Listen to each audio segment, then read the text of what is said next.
दोस्तों, एक बार देवी सरस्वती ब्रह्मदेव के पास आकर उन्हें पूछने लगती है, हे स्वामी, आपने सृष्टि की रचना की है। आपने अपने मन से तथा शरीर के पृथक पृथक अंगों से अनेक ऋषि मुनियों को प्रकट किया है तथा अनेक सुंदर सुंदर अप्सराओं, गंधर्वों तथा देवताओं को भी प्रकट किया है। आपने ही स्त्रियों को सौंदर्य और चंचलता प्रदान की है, किंतु हे प्रभु, स्त्रियों में ही गर्भ की उत्पत्ति क्यों होती है? संसार में केवल स्त्रियां ही गर्भ धारण क्यों करती है? इसके पीछे क्या कारण है? यह कष्ट केवल स्त्रियों को ही क्यों सहन करना पड़ता है? तब ब्रह्मा जी मुस्कुराते हुए कहते हैं, हे देवी, आज आपने उचित ही प्रश्न किया है और यह बात सत्य है कि संसार में सभी रोगों और कष्टों से बढ़कर गर्भधारण का कष्ट होता है। गर्भ धारण करने में स्त्रियों को अत्यधिक पीड़ा होती है। इस विषय में मैं आपको एक प्राचीन रहस्य सुनाता हूँ, जिसे आप ध्यान से पूरा सुनिए। जो भी स्त्री इस कथा का श्रवण करती है उसे अत्यंत गुणवान तथा रूपवान पुत्र की प्राप्ति होती है। देवी सरस्वती कहती है, हे प्रभु, मैं इस कथा को ध्यान पूर्वक अवश्य सुनूंगी। कृपया आप इस कथा को मुझसे कहिए। फिर ब्रह्मा जी कहते हैं, हे देवी, पुलत्स्य का जन्म मेरे कान से हुआ था। पुलत्स्य मेरे मानस पुत्रों में से एक है। मैंने उसे अनेक प्रकार की विद्याएं प्रदान की तथा उसके प्रकट होने का उद्देश्य उसे समझाया है। फिर मैंने उसे संसार के कल्याण के लिए तपस्या करने का उत्तम कार्य सौंप दिया। मेरी ही आज्ञा से सत्य युग में महर्षि पुलस्त्य सुमेरु पर्वत के उच्च बिंदु पर तपस्या करने के लिए चला गया है। वहां पर आश्रम का निर्माण करके पुलस्त्य घोर तपस्या करने लगे। उसी समय अनेक गंधर्व, देवता, दानव तथा अप्सराएं उस स्थान पर विचरण करने के लिए आया करते थे। उन सभी की दृष्टि पुलत्स्य पर पड़ी तो वे सभी उनकी चेष्टा करने लगे। उन्होंने पुलत्स्य की तपस्या में अनेक बार विघ्न उत्पन्न करने का प्रयास किया। खेल खेल में अप्सराएं पुलत्स्य के तप को भंग करने का प्रयास करने लगी। उनकी तपस्या में बाधा निर्माण करने लगी। तभी पुलत्स्य ने क्रोध में आकर वहां पर उपस्थित सभी अप्सराओं और गंधर्वों को यह चेतावनी दे दी कि आज के बाद जो भी प्राणी उनके सामने आएगा और उनकी तपस्या में विघ्न डालेगा, वह गर्भ धारण करेगा। पुलत्स्य की ऐसी कठोर वाणी सुनकर समस्त अप्सराएं, गंधर्व आदि भयभीत हो गए और वहां से डरकर दूर भाग गए। उसी समय में पर्वत की कंदर में ऋषि ऋण बिंदु की कन्या हवीर भुवा अपने माता पिता के साथ निवास करती थी। वह महर्षि पुलस्त्य के कहे गए वचन को नहीं जानती थी। फिर एक दिन वह अपनी सहेलियों को खोजते हुए सुमेरु पर्वत के उस स्थान पर चली गई जहां पर ऋषि पुलत्स्य तपस्या कर रहे होते हैं।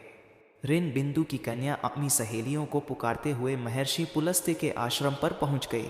जब हवीर बुआ महर्षि पुलस्त्य के सामने आकर खड़ी हो गई तो उनकी दृष्टि उस स्त्री पर पड़ी।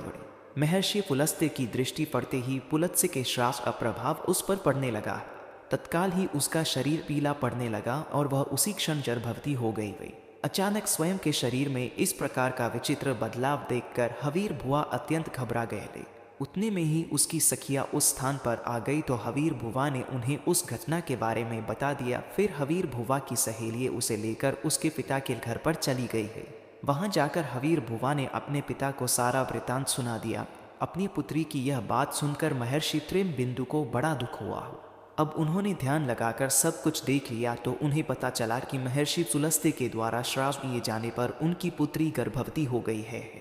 इससे वे अत्यंत दुखी हो गए और तुरंत ही अपनी कन्या को साथ में लेकर वे सुमेरु पर्वत पर चले गए। वहां पर उन्होंने महर्षि पुलस्त्य को देखकर उन्हें नमस्कार किया और क्षमा याचना करने लगे। ऋषि प्रेम बिंदु कहने लगे, हे महर्षि जी, आपको साक्षात ब्रह्मा जी के मानस पुत्र हैं। सारे संसार में आपकी कीर्ति है। आप परम दयालु और परम कृपालु है। आज मेरी पुत्री के द्वारा अनजाने में ही अपराध हुआ है। वह आपके द्वारा कही गए कथन से अनजान थी। आप ही के श्राप के कारण आज मेरी पुत्री गर्भवती हो गई है। यह संसार की पहली स्त्री है जो गर्भवती बनी है। इसीलिए हे मुनिवर, अब मेरी पुत्री से कौन विवाह करेगा? इसे तो कलंक लग जाएगा।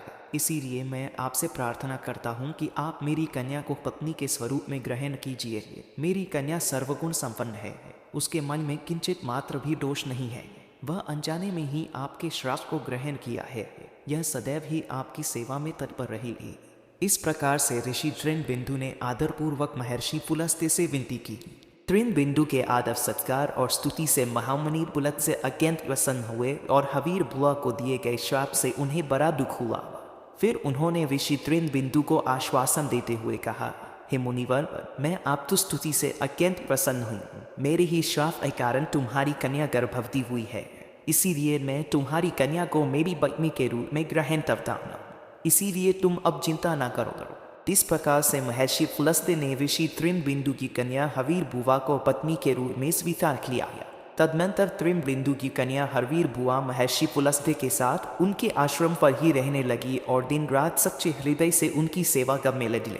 महर्षि पुलस्त्य भी देवी हवीर बुवा के निस्वार्थ सेवा, पतिव्रता, धर्म और भक्ति से अत्यंत प्रसन्न हुए और उनसे कहा, हे देवी, मैं तुम्हारी सेवा और भक्ति से अत्यंत प्रसन्न हूँ, इसीलिए मैं तुम्हें मेरे ही समान पुत्र की प्राप्ति होने का वरदान देता हूँ। जिस समय तुम मेरे सामने आई थी उस समय मैं वेदों का पाठ कर रहा था और तुमने वेदों का श्रवण भी किया है, इसीलिए तुम्हारा पुत्र चारों वेदों में पारंगत होगा और समस्त संसार को वेदों का ज्ञान प्रदान करेगा।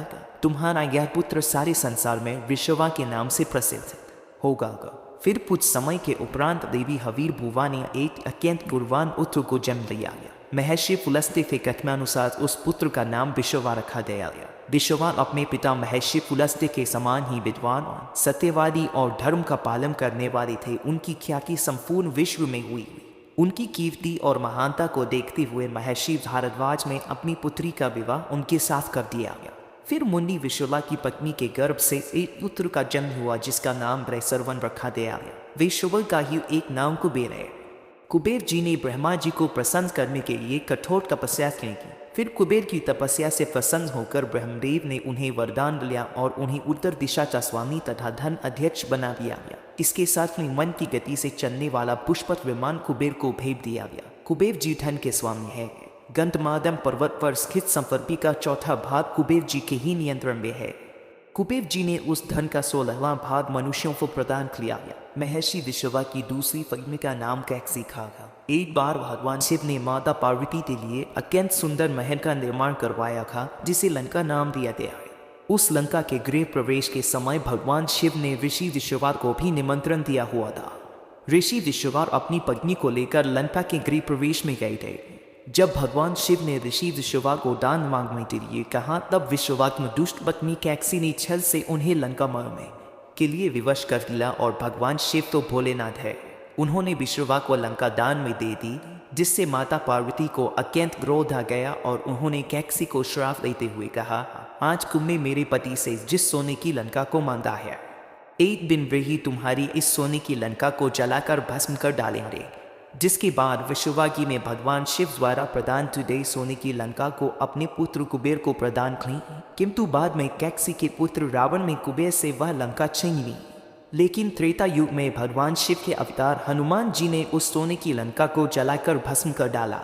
ब्रह्मदेव कहने लगे, हे देवी, इस प्रकार से महर्षि पुलस्त्य के श्राप के कारण संसार की स्त्रियां गर्भवती होती है।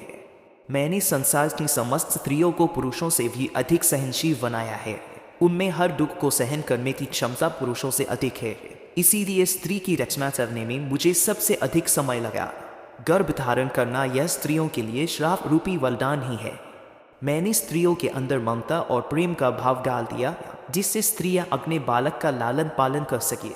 इस संसार में स्त्रियों की तुलना किसी से नहीं की जा सकती। स्त्रियां ही संसार के आधार है, इसीलिए इस संसार की सर्वश्रेष्ठ रचना स्त्री को ही कहा गया है। तो दोस्तों, इस प्रकार से महर्षि पुलस्त्य के श्राप के कारण ही संसार की स्त्रियां गर्भवती होती है। आपको यह कथा कैसी लगी कमेंट करके अवश्य बताएं। जानकारी अच्छी लगी तो वीडियो को लाइक जरूर करें। कमेंट में जय भोलेनाथ अवश्य लिखें। साथ ही चैनल को सब्सक्राइब जरूर करें। आप सभी का धन्यवाद।